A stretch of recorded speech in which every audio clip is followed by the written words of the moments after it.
Well, I have a microphone, and you don't. So you will listen to every damn word I have to say! Welcome to the You, Me, and the Scene podcast, brought to you by Revival Recordings. Hello, and welcome back to the You, Me, and the Scene podcast. This is episode, what is it? 14. 27, 28, hike! 14? Cool. 14. I wasn't on the last one, so I had to be reminded. But hopefully E, Haley, and Thrill House held it down. I haven't watched it yet. A little You messy. just sent it over, so One little messy. I know. We got it bummed I done, missed but it was. I like when it's just us four talking shit.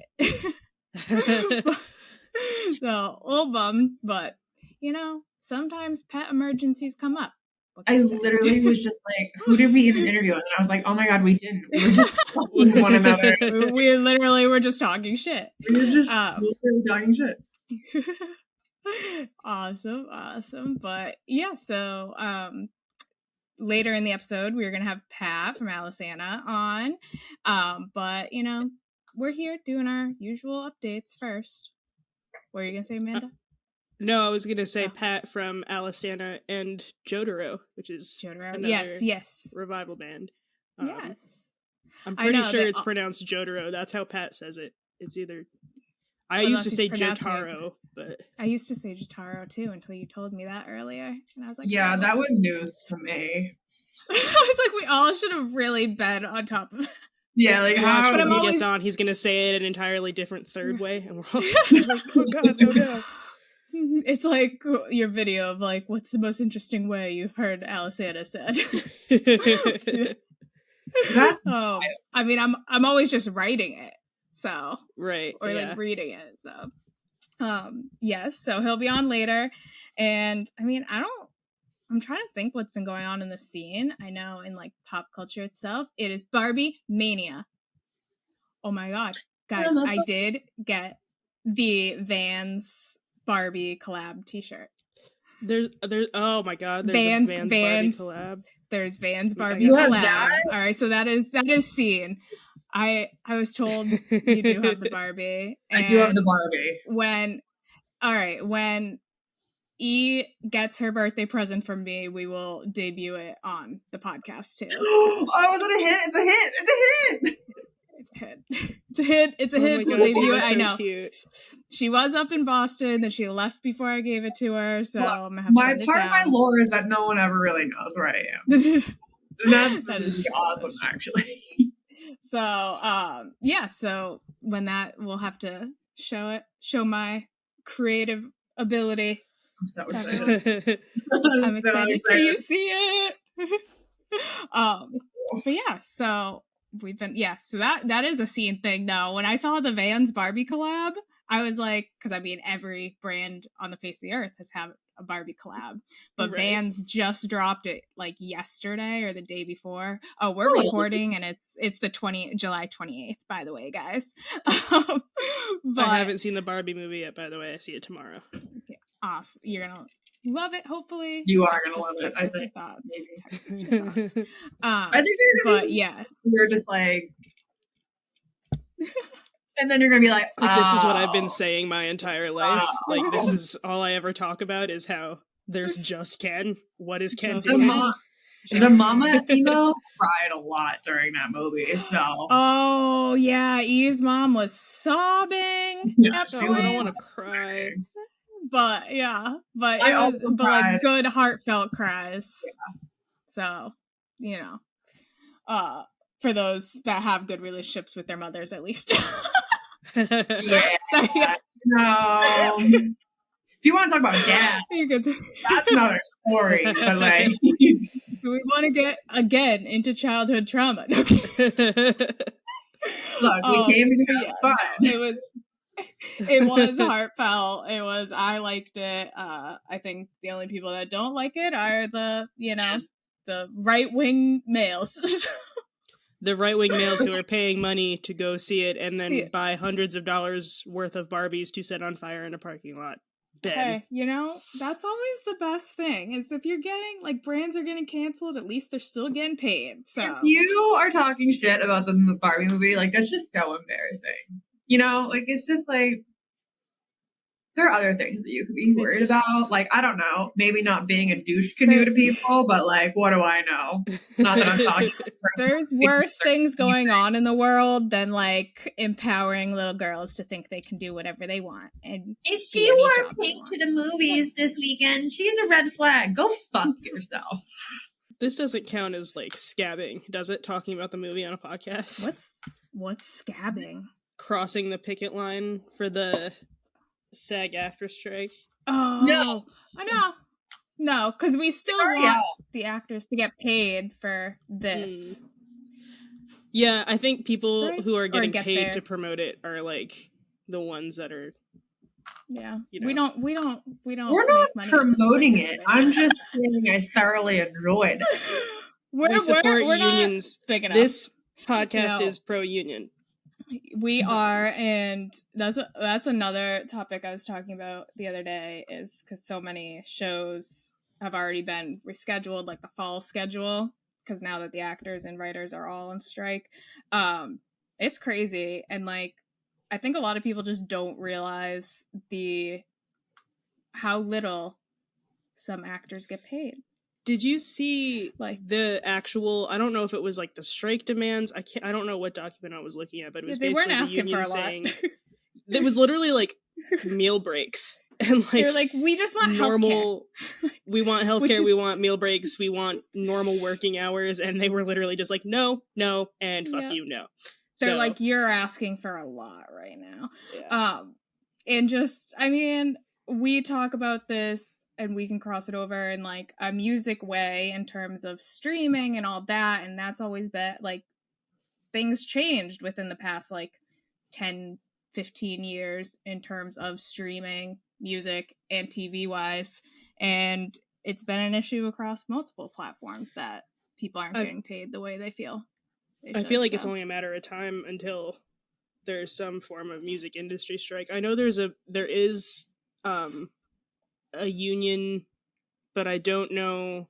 There is, like, a musicians union, but I don't know in what capacity, like, the artists that at the level that we work at would even be in those kinds of things. I don't know enough about it to speak on it, so yeah. So I have no idea what it would look. I think it'd be a lot harder for musicians to strike, considering there's not, like, a huge union to organize it.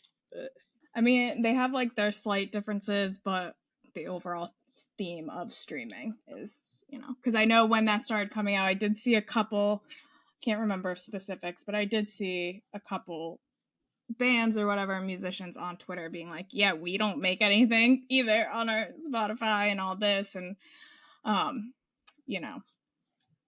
hopefully it'll change eventually, but we're gonna be having a lot of downtime. I'm, like, a big TV person, so this is very like gonna be very, like, boring for me for a couple months. Honestly, I'm like, a big I watch one or two shows and then I rewatch, like, King of the Hill and The Simpsons. Yeah. And so I'll be okay. Yeah. I watch a lot of shows. Lucifer over and over again, so. Yeah. But I was going to say, I also watch on repeat, like, One Tree Hill and things like that. I've been watching Desperate Housewives for... I've been watching Desperate Housewives for the first time. Oh, for the first time? Yeah, it's a lot. I didn't realize how messed up some of those storylines were. Like, Eva Longoria, that's a child. Like, wow. 2004, man. It was a weird time. I randomly just was putting on the OC from the beginning, like, just started the other day, just as background noise, because I'll do, like, shows that I've seen 700 times. And some of the things that I was, Brandon was, like, sitting in the room, and I was like, oh, you know that this is early 2000s because they just used the R word and it was on TV. And nobody said anything. Nobody cared. And I was like, oof. I'm surprised that on streaming services, though, that it doesn't. Well, I guess streaming services don't have, like, the rating that, like, TV does. You can, but it is interesting, you know, watching early 2000s shows and just being like, that was a wild time. A wild time. There's a whole storyline about ADHD medication, and they still call it like doping their kids. Like, oh shit, you're in for a rude awakening in 10, 20 15 years. Yeah. Yeah. When everybody's like, that's what gets me through my day. Sorry, guys. Supernatural was like 2005, right? That was pretty early 2000s, I feel like. Yeah, like I was just like, this didn't age great. And also, just like, it's just interesting to see like every episode is like a different horror element. 2005. Yeah, so each thing has like a different horror element, and then it's just like this repeating plot line that you're like, how did they have so many seasons of this? And I'm assuming it gets better because I stopped at like season 4 because I was like, this is the same thing over and over again. But it is really interesting. Yeah. Well, we mentioned that like on the podcast. I think it was with Justin and stuff, that the early like MTV too, like early 2000s MTV. Remember Fuse? Wild. Oh, yeah. I was a Fuse girly. I was obsessed. What happened to that? It was Steven's Untitled Rock Show. Yeah. I don't know. I haven't had cable in like 7 years. Fuse still has a channel. No, there's definitely a channel that's Fuse, but it is not the same anymore. Well, MTV is not the same thing either. It's just ridiculousness for like 12 hours. Yeah. This is the most 80s thing I'm ever gonna say in my entire life, but like I remember running home and like going to watch the premiere of like Teenagers and like different My Chemical Romance videos, and I was like, we gotta oh my god. I'm like, I love how you say the most 80s thing, and I'm like, people are gonna be like, and it was literally like 2006. How old is the elder emo? Is the question. You know what? Another part of my lore. Well, no one really knows how old I am, and I love that. On that note, we're gonna have Pat jumping on here in a few minutes. Yes. So let's take a short break, and when we return, we will be back with Peasy, Patrick Thompson from Alesana and Jotaro, and everything else. All right. Cool.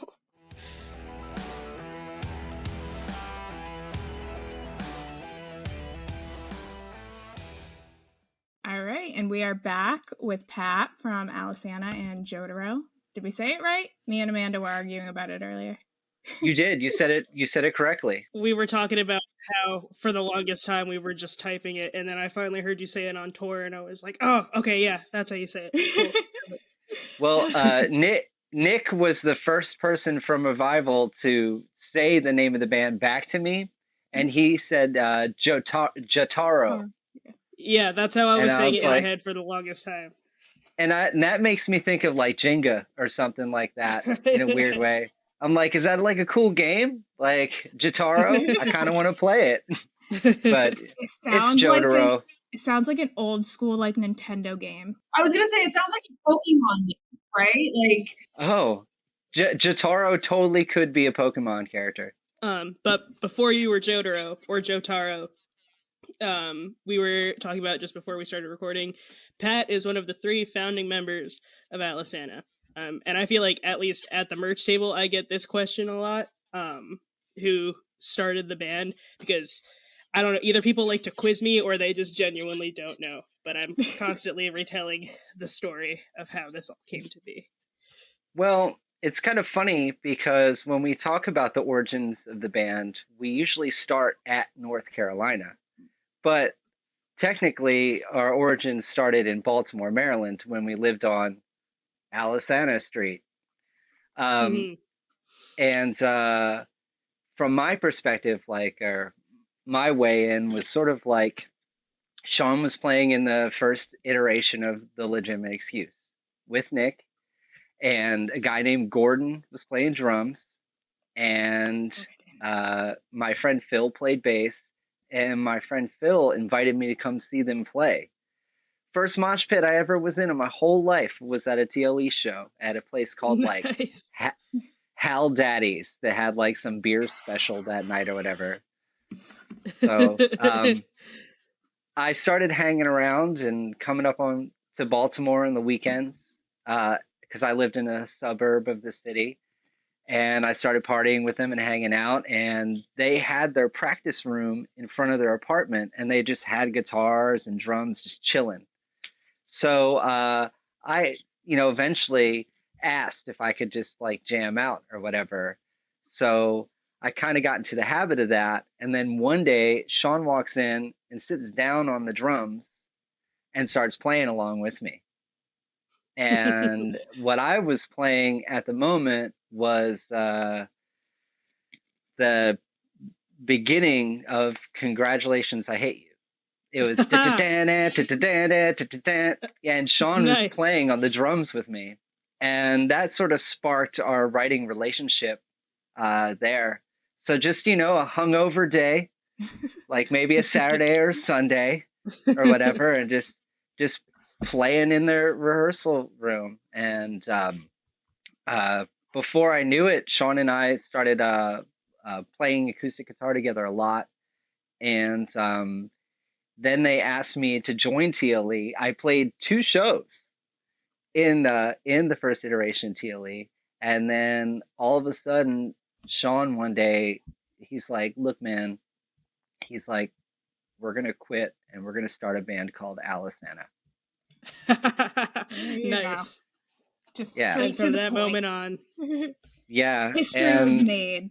Yeah, and that's when that started, and we wrote music for the better part of a year, maybe a year, just together, just playing on the docks of the Inner Harbor, like on the water, very like mellow hippie type vibes, though we weren't stoned. and then eventually we found our way to North Carolina because we watched this video on Punk Rock Vids of a local Raleigh band called Ashwin. And the crowd was like really big, and the show was great, and the music was cool. So we just decided to move to North Carolina. And some people who were with us in Baltimore came, and some didn't. And, just as our lives were starting in Raleigh, Sean met Dennis when Dennis came into the restaurant that he worked at. And the rest is history. I remember that first rehearsal that Dennis came and hung out with us and just to check us out and listen to us play, and him like getting into the vibe of what we're doing. It was really cool. I'll always remember that. I so badly want to do like a reenactment video of all those things that happened. If you can animate such things, I would love to see it. Or even not drunk history, obviously, because you and Dennis both don't drink, but just like have one of you narrating it and the other one like do. Yeah, that's fine. Dennis would be a fantastic actor in like a drunk history episode. I would love to watch him like do a reenactment. He would be great. Well, we don't drink now, but we used to. Fair. So it's fair. okay. I've heard many a story. I still got my Buffalo Club tattoo.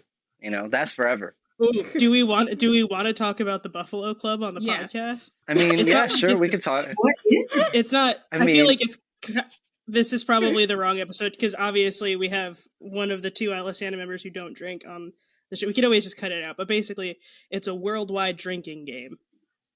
Yes, it was a game that Dennis introduced to all of us, or some guys on tour introduced it to him. I really don't remember. Things have changed over the years. I don't want to mention the rules on the podcast because I don't want strangers going up to the band being like, Yeah. And and I will say this, just to end our little Buffalo Club segment. Basically, he's when... like, "You're gonna tell me later, though." I'll tell you later. Look at her face. She's like, "I'm intrigued." Yeah, I'll tell all. But when I was first introduced to the club, when you're told the rules, that automatically makes you a part of the game.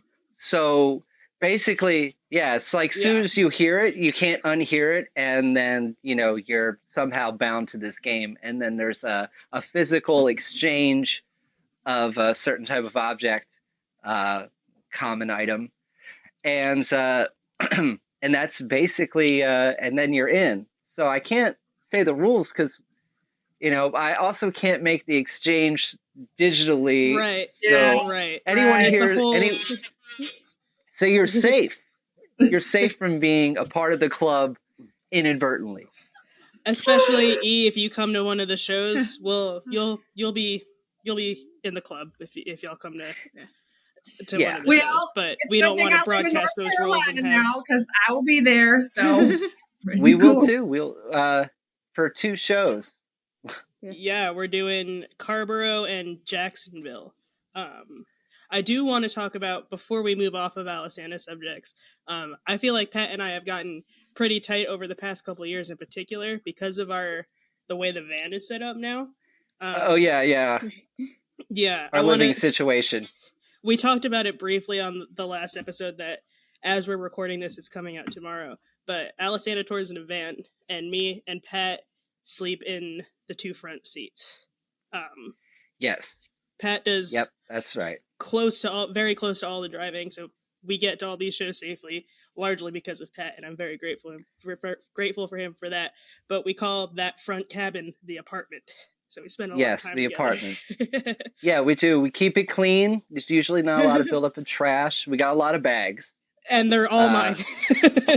Yeah, but we've discovered that on nights where no one else is gonna start driving, we can take all these excess bags and stuff them between the bucket seats, and I can sneak behind the bucket seats and lay on the floor, and Amanda can sleep across the bucket seats.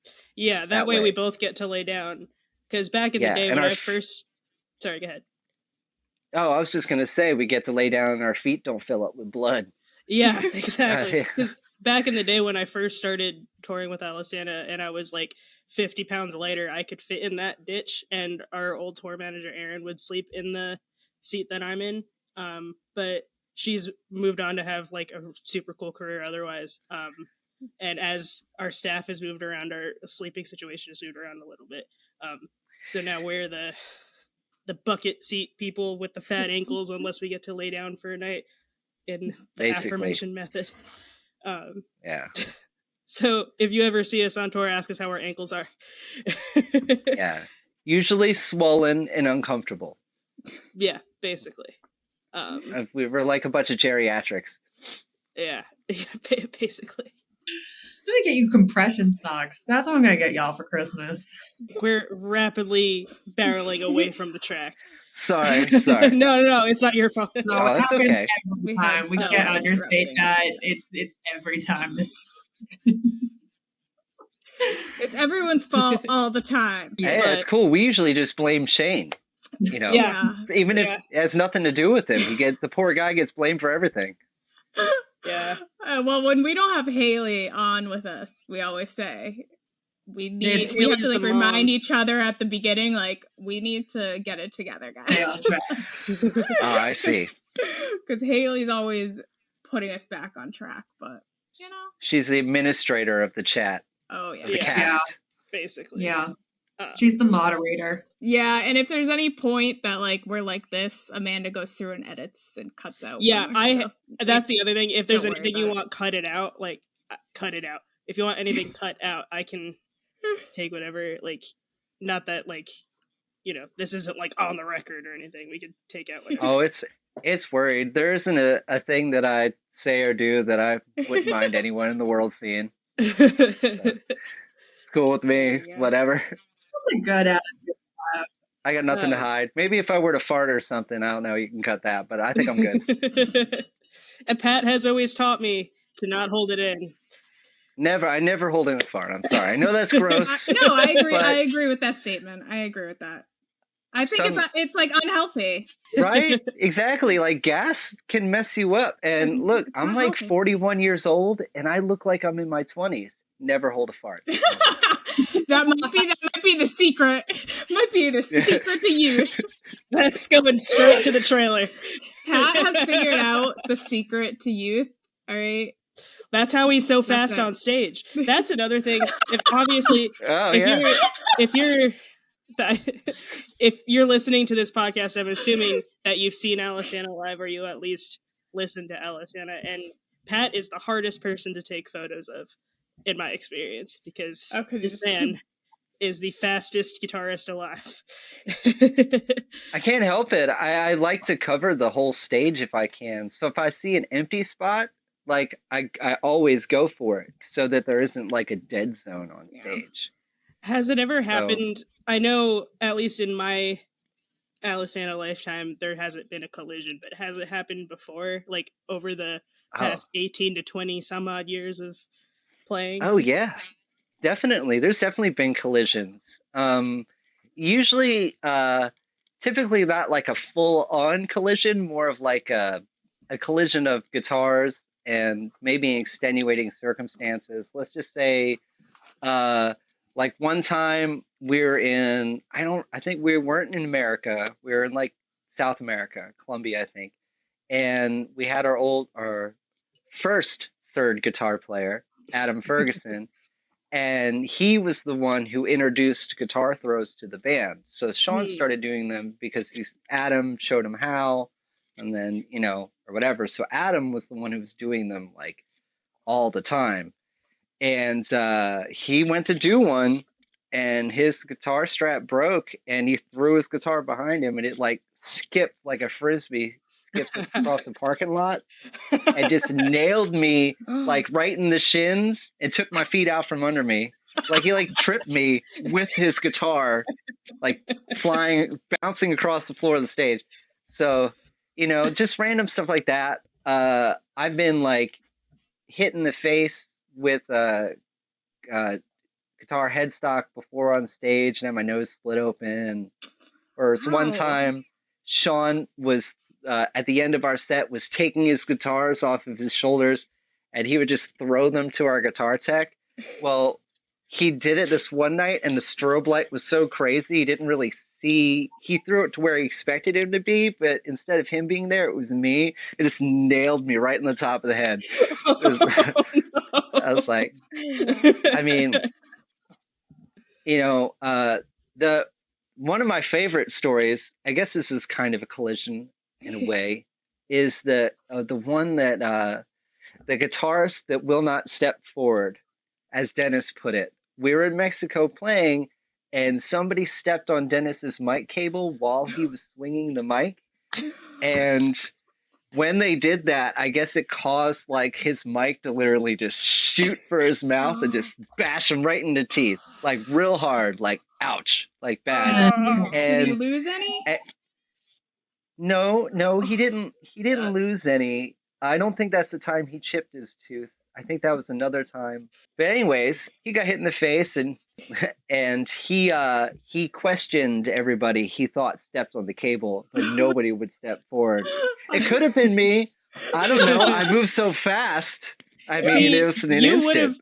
You would have stepped forward. That's why I don't think it was you, because you don't stay in one spot. So It's true. And I'm really light, so I mean, I might not have had the power of stepping on his cable to inflict the damage that it did. I think that one was Adam, but whatever. I'm the guy that's not in the band anymore. Perfect. Yes, exactly. Well, I mean, that's a safe bet. To be completely honest, we don't really collide with each other ever now that I think about it. We've collided with like the drums, like Shane headbanged a cymbal once and had to go to the hospital to get stitches.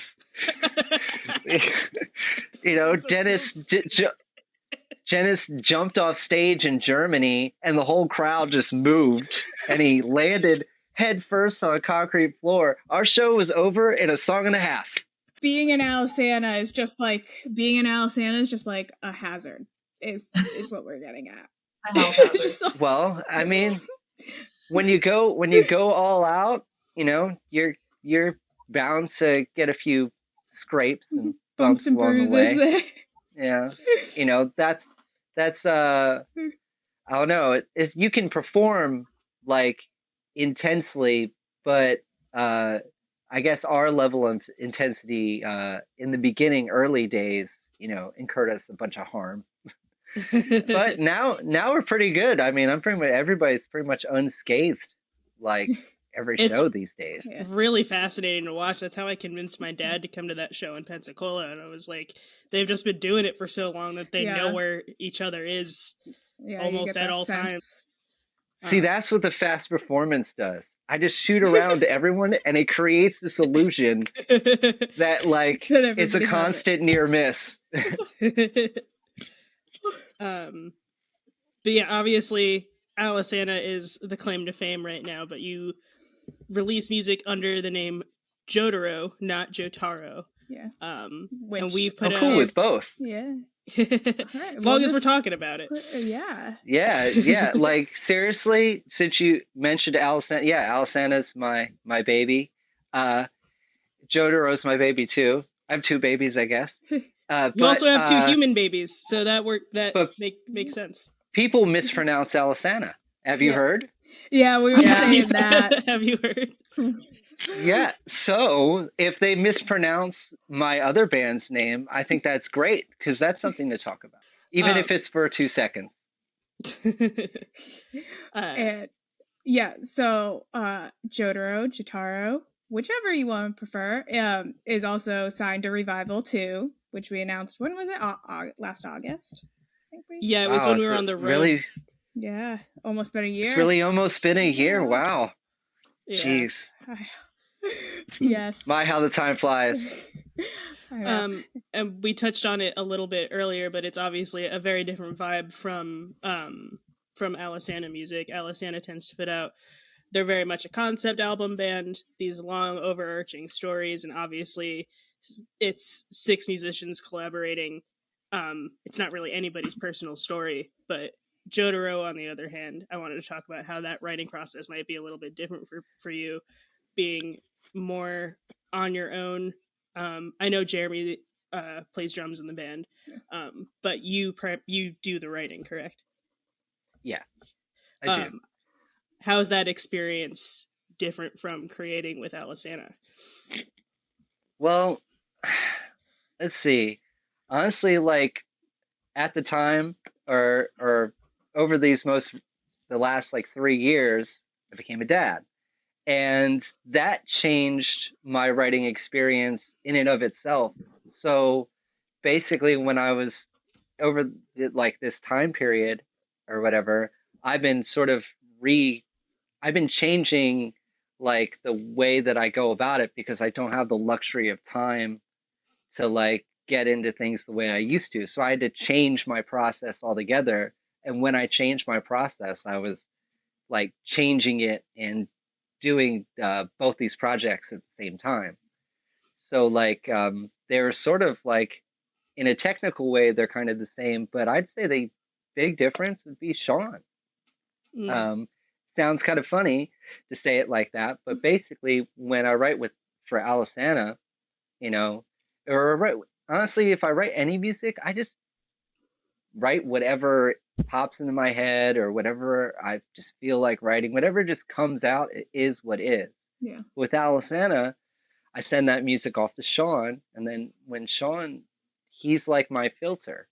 So whatever I create filters through him, and he alters it and changes it and, puts his hands to it that way. And then the same goes for, everybody else in the band. But he's, if anybody were to ask who's the most hands-on member when it comes to music, it's Sean, because he touches all aspects of it. Mm-hmm. So, everything sort of filters through Sean. So, he's got his hand in the lyrics, he's got his hand in the music and the different facets of the music. Everybody contributes and we all collaborate together, but he's like our group filter. Jotaro, I don't have a filter. It's just me. So you get so what you get is a much more unadulterated version of the type of music that I just naturally write. Mm-hmm. And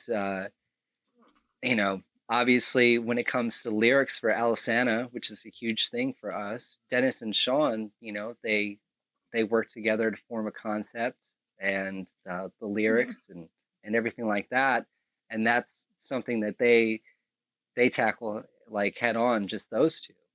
We're usually told, and they tell us like, what the concept is, and it's awesome.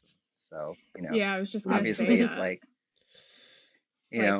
but go ahead, please. Oh no, that's what I was just thinking. That was like how Alesana is such a like every album has a concept that you guys have, and your band now is just more of a personal like,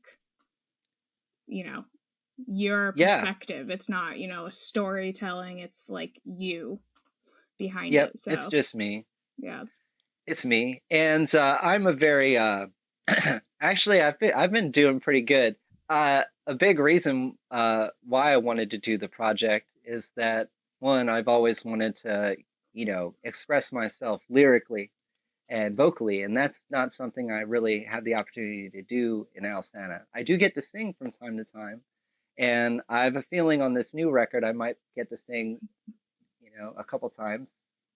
He mentioned it. He said it, guys. New record. There is a new record at some point. Someday. I would really love to sing on the record. Just a little bit. I'll do an interlude. I don't care. For the record, Pat wants to sing on the record. All right. I would like to sing on the Alesana album. Yes. But for me, I've always wanted to try my hand at being a lyricist, and I've always wanted to sing. I've never really thought of singing as a kind of thing where like I evaluate like who is good at singing and who is not. I really go for more of people who have like their own authentic sound.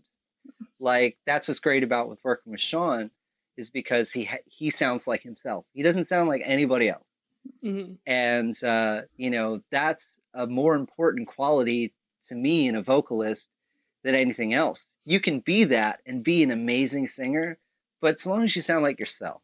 Because if I just keep hearing people that sound like 1,000 people before them, there's what's the difference? What's the point? Like I'll just go listen to the original or whatever, because I want that feeling. I want that personal connection in that way. So like I definitely prefer bands that have, I wouldn't say weird sounding vocalists, but ones that are very distinct. Like you hear them and you're like, you just know the name, like whose voice that's that Weird is. Al Yankovic. But that's the guy from Smash Mouth for sure. That's Miley Cyrus without a doubt. Yeah. But so that's just my preference. So I like to focus on that. And man, I've written so much music for Jotaro, and I gotta wait to put it out. But I spent a lot of time focusing on just like that, like just what makes me distinctly me. Like I want to be able to express that accurately. So we've only got one song out so far, and when I wrote the song, I was definitely not in a good place. So that like definitely set the tone for the lyrics and like a lot. But after writing it and releasing it, I started to feel better. So it's like every time I play this song, I'm like, I'm so over those problems. I'm good. So weird. It's like, So I feel like that's a theme with like musicians, though. Like that's your outlet. So I feel like a lot of writers feel that way. Yeah. We touched on this in our episode with Jeremy from Nicholas Rage too, but I think you have a unique perspective on it, especially being in a project that's so, you guys tell stories, but they're not stories about your personal life, versus now you're releasing music as Jotaro and that's your personal lyrics, your personal story. Is that extra layer of vulnerability at all intimidating to you? Does it make you feel different about what you're putting out? Well, I definitely I guess it has to do with like, I don't know. Hey, you guys get manic from time to time? Oh, do we? What are you all about? So You have hit your target audience. Go on. All right. So like when I get into the zone or whatever, and I start working on a song in music, whether it's lyrics or whatever, and I'm into it and I'm working on it, like I'm very manic. And my wife, bless her soul, puts up with me and understands what's happening. She also understands that immediately after I finish, I'm like super stoked for like a day, and then just I plummet like super. I just get super low, like and basically how long I'm like feeling like that is who knows.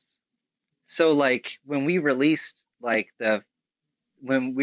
Fear Recall, I was super intimidated, and I was like in that state because and I didn't want to be, I wanted to be like, I was excited, but at the same time I felt like vulnerable and kind of embarrassed, which is kind of weird because I've no problem with like being exposed in front of people, but I was still in that that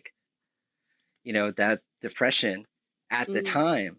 So like when the song came out, no matter how excited I want to be, I like really felt like totally freaked out, like very insecure and yes, intimidated at the time.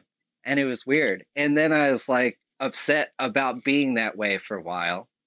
And then just sort of just it's all a cycle. And yeah, it is a cycle.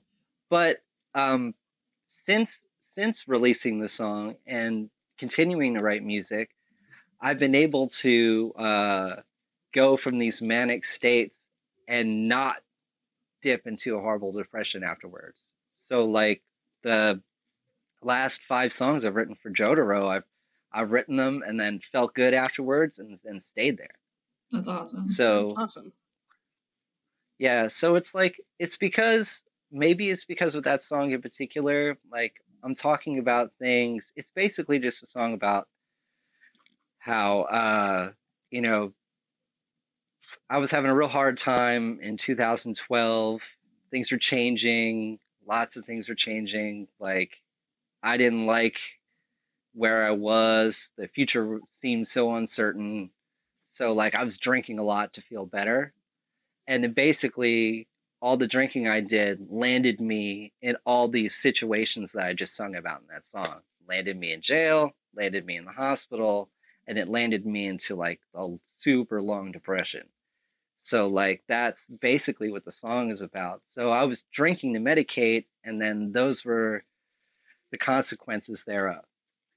So like, and bringing that stuff back up brings up some sensitive topics because obviously Alesana is a huge deal in my life. So like when we started touring part-time versus full-time, that's a big change. Big change financially, just everything. Like, when your band when you've been going up for so many years and then you start to like level out, things change. And it was just, I don't know. It was one of those things that I had to deal with, but I didn't know how. And so I drank a lot and then, made some bad choices and felt really dumb about it. Then wrote a song to try and sort of just air it out. I don't really want to live in the past, but I need to I feel like I need to reflect somehow on it, make amends or just something. I swear, if I win the lottery, there's going to be like a handful of people that I just show up and be like, hey, you were there for me at this time. I can finally pay you back and feel better about it. And all those events that you wrote about like in the song are reflected in the music video, right? That was the concept for yeah. Essentially, well, we didn't really, it's really hard to like we reflected on me sort of like walking through my past and sort of dwelling on things, but we didn't really I really couldn't figure out a way how to capture like the depression part without it looking like a late 2000s new metal music video, the guy in his bed going like, you know what I mean? Yeah. I didn't really know how to describe that. And that wasn't even the original video idea. We were supposed to shoot like in a completely different location, like weeks earlier, but then it, things what's it called? Things fell through on our end as far as scheduling for some reason. So I had to impromptu come up with this video in like a week. Mm. So that sort of the best I could come up with in a week. Well, it came out great. I enjoyed it. Yeah. And it's all real. I like the creative process that, like, I mean, which you've posted about on the band's social media and stuff that we've, I helped you with. But yes, I just liked that, like, creative process that you and, like, showing that to everybody to see. So it's cool. Yeah, thank you. I appreciate that. Well, I mean, like, basically, I use music or any sort of expression, especially when I'm having like a hard time, to like help deal with it. Yeah. So whether it's like sketching, washing dishes, whatever, writing music, something that takes my mind and puts it on that instead of like other things. Mm-hmm. Like whenever I hear about terrible things happening in the world, instantly I just like, I want to go write. I gotta play a video game. I gotta draw. I gotta do something. Mm-hmm. Just so I can focus on something. Yeah. Yeah, because if I start to dwell in like too much OPP, and that's other people's problems. Just saying. When I say that, when I start thinking about other people's problems, I start to get like real sad because I can't do anything about it. So, I figured I can do much more for people with music than I can just sitting around feeling bad for them. That's a good way to look at it for sure. Is there anything that you guys wanted to touch on? I feel like I hit my main points. Yeah. So I was just like thinking, because we were talking about like the difference in the writing process and like being vulnerable. Do you like during that of like being a little intimidated, was the feeling, I don't know how to word this, let me think, like the fans that are fans of Alesana, did you feel like you were showing them a different side and a little scared of if they'd be fans of that too? No. Or were you kind of just throwing it out knowing it's like a little different and just seeing who was like? It was just like in general. And, like, I honestly don't really know where the fear came from. Probably just the embarrassment of being like such a drunk for a long time. And I'm sure there's plenty of people out there who saw it, and I'm sure I made a fool of myself more times than I can count or remember. So, I gotta like live with that. Like I literally ran into, what's it called? I ran into Danny Warsnop at like some festival once. And he's like, "Hey, mate, like, remember?" He's like, "I don't remember saying this, but apparently I was like, apparently I encouraged them all to drink bottles of cough medicine or whatever, No. so that they could get stoned." But I don't remember that. Maybe they were all sick on tour, and I'm like, well, if you drink a whole bottle, I'm sure you'll be better by the next day or whatever. But I was probably drunk and just saying stupid crap, and people remember that. So you never know.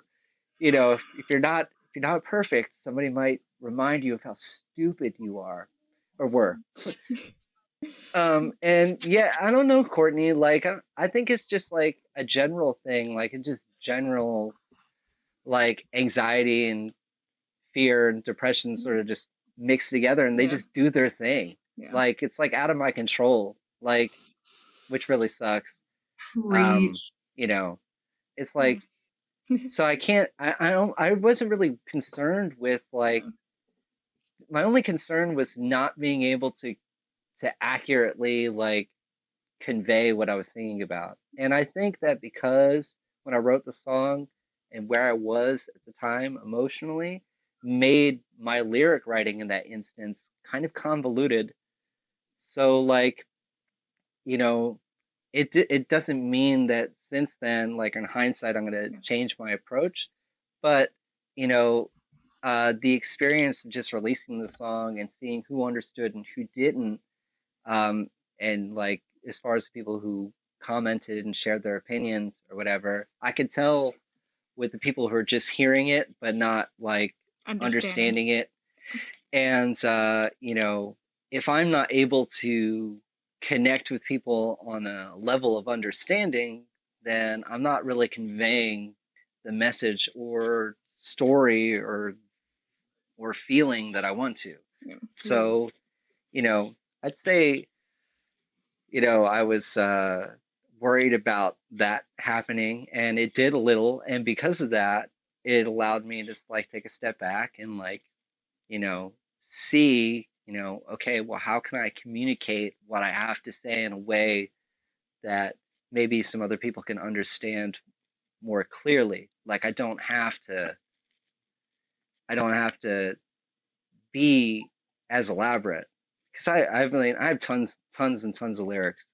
So some of which are to the point and some of which are, you know, describing a flower while it's a metaphor for like breaking an arm. So like just, so I just want to, that's my goal, is to be able to express myself in a way where I can fully communicate with the people who are hearing it. And not everyone's going to get everything that you do or like it, but you know, I can definitely tell that like I was not as clear as I'd like to be in the first single, but I think in the stuff to come, things will be much more. I wouldn't say on the nose, but I don't know how to put it. Concise, structured, as if Haley was right there with me, keeping you on point. Keeping me on point, yeah.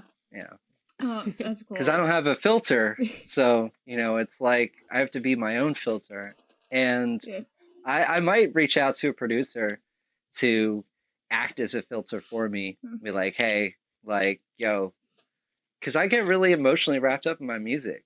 So that was going to be my next question. If you had ever thought, if there's anybody in mind that you would love to work with, from a songwriting perspective. Oh man, I don't know. I don't know. Like, honestly, I don't know if I'd like to work with just like anybody, because I'd probably drive them crazy. I'm not I don't know how to read music, and I can't tell you. I just do it. I do it based on feel. So, you know, you have to like understand me and the way I work in order to work with me, which makes Sean so great because he understands the nuance of my playing style, writing style. He understands how to communicate with me well. And so does Jeremy. And, you know, Jeremy's sort of like, send me whatever, bro, and I'll just write some sick drums for it, and there you go. So I gotta make sure whatever I send him is where it should be, or whatever. So I don't know. Like, I think I already got that in my life. Yeah. Since technically I have that with Sean already, with Alesana. Yeah. So like I already have that. I already get to write with someone who he understands me probably better than any other musician. So I've got that. But for Jotaro, I don't know. I've reached out to one guy so far. But I don't know. There isn't anybody where I'm just like, yeah, like I want to work with that guy. I don't know. How many guys are there these days? There's got to be a ton more. There's many guys. There's many guys. There's got to be so many and guys. And they're all just Kens. But with all the genre crossovers we've been having in the scene lately, I feel like there's just the scene of producers and people who work on music in this genre is just like ever growing. Every time we go on tour, I meet like at least one or two people from almost every band we're on tour with that like either like works as a producer or a writer. Yeah. Like it's like everybody's, or not, I want to say everybody, but so many people just branch out. I mean, that's what Shane does. Yeah. You know, Shane's writes and produces for some other artists. Um, you know, and just Jeremy records artists. He works as an engineer, and he'll write drums for people as well. And he records them himself, of course. So, you know, a lot of people like seem to be like doing that. For me, I've always just been with my guitar and sort of safe with my old school way of writing music. Just I do it on guitar, you know, and do the best I can. And I go online and I get like audio files of drums, and then I like copy them up like a DJ would. Like basically I sample in order, since I don't know how to write drums, Yeah. I sample drums and then I like glue them together in a weird way to work with my music.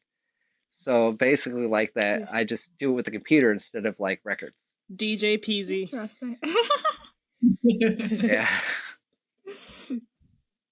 That's awesome. I feel like also like Alesana, like band members, a lot of you guys have like other side bands, and I feel like all of them sound so differently. Yes, definitely. Like there's no point in doing the same thing twice. There you go. Right. It's kind of lame. I think it like, shows how you guys all come from very different musical backgrounds. Yeah. Oh yeah, definitely. I mean, we cross over on music a lot, of course, but we definitely come from different backgrounds. Like Dennis taught himself how to scream. I taught myself how to play guitar. Jeremy grew up. I don't know if he had lessons or not. I'm pretty sure he was trained. Don't quote me on that though. I might be wrong, but he's been playing since he like much younger than I think the most of us. Like I think he picked up the drums sooner in his life than we did our guitars and basses and screams. So like you know, he's definitely, as far as like a player, more on the very professional, and he's capable of playing with multiple bands and styles. Shane's always been a super emo dude ever since I ever met him. So of course his music, you know, fits that. Like, geez, I'll never forget this. Shane used to be in a band called Your Name in Vain. That's how we met him. He played bass. He played bass in Your Name in Vain. And I remember hanging out with him. I think it was in front of Dennis's apartment in Raleigh. And I was talking to him. And I feel like every time Shane and I talked together, we talked about girls. It was totally like the emo boys Lonely Hearts Club with me and Shane. Straight up. So like I feel like the first 5 conversations I had with Shane were all about like girls and like maybe trying to find the right person or whatever. I just know that it was like girl related or whatever. Like we were just, you know, a couple of nerdy guys, or I don't want to say nerdy, a couple of guys in bands, and we just wanted some love. Some love. You know? So we, you know, so like, you know, Shane's definitely like emo dude. You know, Jake came into the band, you know, much more, I mean, he later in time, so he was much more like closer to a mature adult than we were early on.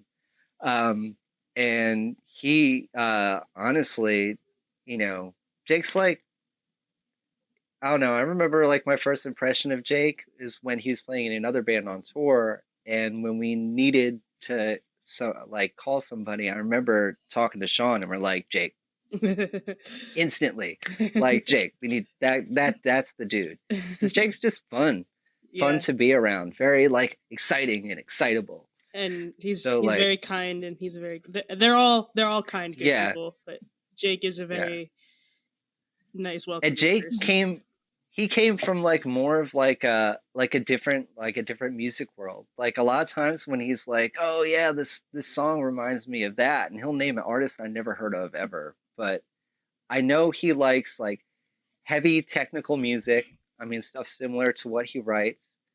And he really like, we usually get him and I usually vibe on like older stuff like Incubus or 311, stuff like that. Like we definitely like cross over in that way. Mm. So like, and Jake's like a jukebox. He could pick up guitar and play like almost any Incubus song you can think of. Like, so whenever he does that, it's very nostalgic for me. And, Nice. Sean, I don't know. I don't have to go through everybody. Right. I mean, everyone, yes, everyone does come from a completely like different musical background and like different like taste and writing style. Like, nobody is anywhere close to identical. Shoot, I couldn't even listen to secular music till I was like 15. I was like church library only. Very strict, no MTV. That is another part of Pat's That's lore. Is he comes from a religious background as well. We've talked about Pat, that in the lore. apartment many a time. What? I'm learning new things. Yeah. So my family is very religious, but not like not super judgmental as many Christians seem to make themselves out to be these days. They've always been like, as far as my immediate family, I mean, my whole family, literally, like, I don't know how far out you go, like, second cousins and everybody comes from the Christian background. Like, I have multiple ministers, missionaries, accountants for missionary companies. Oh, and wow. like very involved. Like I grew up watching my mom. Like my mom's a musician, she sings, plays piano. My dad's a musician, sings, plays trumpet. All their like all my aunts and uncles like play an instrument and sing. My grandparents played instruments and like literally everybody, but they all played in church. So I would like always be seeing my family members performing in church like all the time. Like so that's what I grew up with. And my parents were like super strict because I was like the firstborn. And but I had the church library, and you know who was in there? I had like MXPX and like all these like early like punk bands, like ones from like the mid 90s and everything. And a lot of those bands got their start on like Tooth and Nail and everything. Yeah. So like I was listening to all this like I had rad music at least, so like and then I had my friends and my skateboard. So basically my friends like are the ones who actually introduced me to like a whole world of like music, because I was defiant, of course. Like, as kids I'd watch MTV. I listened to the radio with my headphones on so I couldn't get caught. Millions of Peaches. When that song came out, I was rocking out so hard to that. I feel like a lot of musicians, like if you go deep into their background, have like that church, like started singing at church or like that, like Katy Perry. There you go. Like I feel like there's a lot that like found. That's one thing people do in church. Sing. They sing. They do sing. They do sing in church. Yeah. I feel like that's. They tell you to sing. You stand up. Now sing what we tell you to sing. There's words on the screen up here if you don't know them. And you're basically, it's like a requirement if you go to church to sing. You like, or you just like pretend to sing. Your choice. I picked up guitar. I didn't go. I liked to sing when I was like really young. I like sang in a musical in elementary school or whatever. And I was like really into that. But as soon as I saw like Smells Like Teen Spirit, the music video, and Bulls on Parade, I'm over. I was just like, yeah, I was like, guitar. Give me a guitar. I want a guitar. Love that. Nice. All right, before we go to Song Week, I'll give you a little tidbit about the first time I held a guitar. Yes. Hell yeah. First time I held a guitar, I went to a music store with my dad, and I sat down in front of like this wall of guitars, and I like picked one out that I thought was cool. He wasn't gonna buy it for me or anything.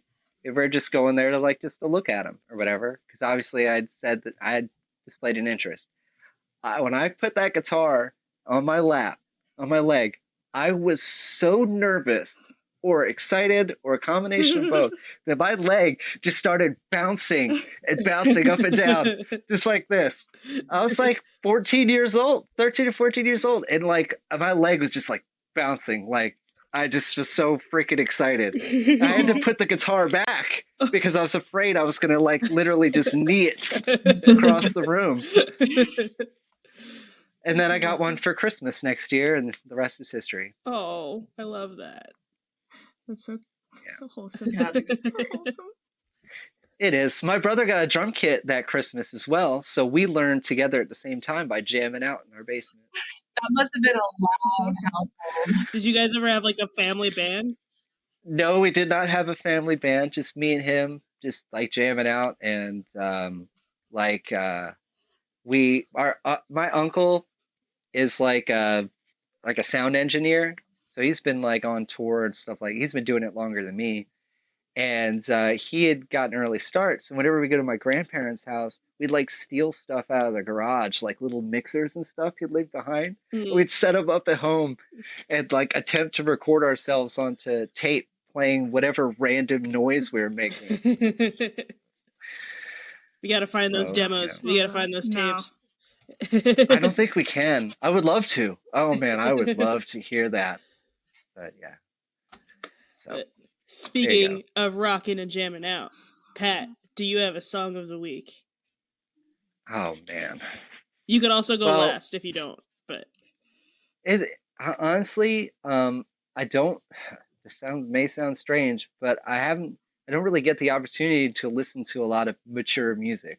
Most of it's like children's songs and like Disney, just like it's constantly like all day. Like, that's what I'm listening to. So whenever I get a chance to like break away, like just to go out and get something from the store or whatever, I guess it would have to be like the first song that pops up, and it saves the day. nice. Saves the day. Album's Daybreak, and the song I think is.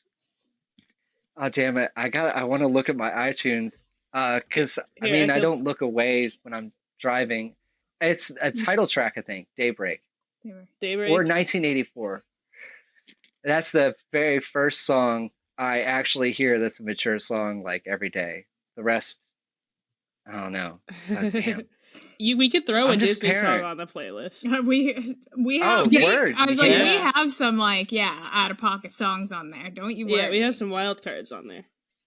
It's Okay, always- that's cool. I'm so sorry. We encourage it. Boom, Shiny from Moana. Shiny. Nice. Oh, Solid. Love Yeah. it. Love some Moana. That's the song that Krabs sings. Yeah. I love that song. Courtney, what is your song of the week? I'm gonna do Of All the Gin Joints in All the World by Fall Out Boy because I'm gonna be seeing them on Wednesday. And so is E. Yes. Congratulations. Yes, so we'll be at the show in Boston. So come find us, even though this will be out after that. Oh my God. Whatever. Nice. This will be out like 2 weeks after we go, but it's fine. But My yeah, little sister just went. is it? Oh, did she go to one in Charlotte? She went to one in, I think she went to one in Maryland, Yeah. or wherever was closest to where she lives. And she wore an old school Alesana t-shirt and spotted like 6 others within 10 minutes. Oh my god, That's awesome. awesome. Didn't Wait, Bring Me I the love Horizon that. posted a video, or was it Bring Me the Horizon or Pierce the Veil that posted a video and a girl in the front row has an Alesana t-shirt on, and it's one that like we just sold. I think it was Oh, Bring wow. Me the Horizon because I remember we were talking about it. Jake I think posted it it, and I was like, I yeah. sold her that shirt. Yeah. But anyway, Nice. And we're in the Blackberry movie too. Yes. and see, we've been talking about this. I want we to. have. There's gonna be an Always Sunny Alesana crossover somehow. I don't know how. but We're working on it. Okay, I'm trying. I'm trying my best here, people. Okay. my song of the week is. I promise this is not passive aggressive. It's just a really good song. It's called "I Don't Date Losers Anymore" by Britta Racy. I don't date, period. So that's not directed at anybody. I swear. It's just a good song. She used to be in a band called It's Butter. They just broke up, and this is the first song she's released on her own, and it's very good. That's just so timely. That's so good. Bring us home, E. Oh, man. And it can't be a Noah Khan song. Like, look, listen. I understand that I am predictable. We're gonna mix it up. We are gonna mix it up. I am gonna say, oh my god, there's like two of them. There's always two. There's always but two I'm gonna for you. say, there always is always two. But I'm gonna say Antimatter, Silent Planet. I think it's very good. It's a new song. I've been jamming to it. Great. We all learned more about Pat. I'm glad we had this conversation. I wish I would have asked you guys more about you guys. I know Peanut now, and I know that Courtney's got a dog that snores. And Amanda, we Trash Juice. Yeah, Trash Juice. We go way back. There are many inside jokes to be had in the apartment of the van. You gotta laugh when you live in a smelly fart box. Yeah. Yeah, it gets pretty rough in there. Well, especially that's because you gotta let them all out. If you're taking anything away from this episode, it's let your farts out. Yeah, just let it, like that great song, let it go. Let it go. If you guys are on the East Coast, come see Alesana on the next leg. By the time this comes out, I think, are we gonna already be out on the road? We got, hold yes. on. I think, yep, because you're going back out on the 10th, right? Yep. Yeah. Yeah. You would have just started getting out. I think this comes out on the 14th. Yeah, so come see us. Come say hi at the merch table. I will be there. Tip well. Tip well. Keep Tip my her lights on. well. I'll be there too. Tip her well. Buy a shirt while you're at it. Yes. Yeah. Let's see if you could get a picture of Pat, because it's really hard. Yeah, we should do a contest of I mean, you could do that, or maybe a little red light, green light situation, out there in the crowd. I see the red, I'll just stop. I'll stop long enough to Yes. Is that it? Is this where we say goodbye, everybody? Yeah. Hope you had a nice time. Yes.